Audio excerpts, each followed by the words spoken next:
It was late.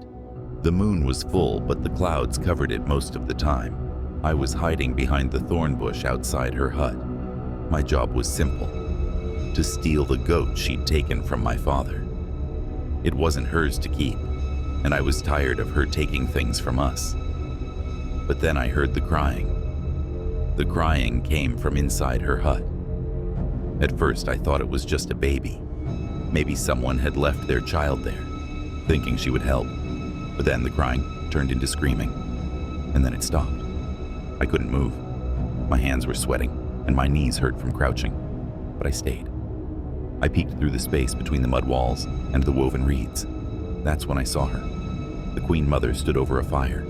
She held the child, not cradling it like you'd think, but by the ankle, like you'd hold a dead chicken. The child was silent now, limp in her grasp.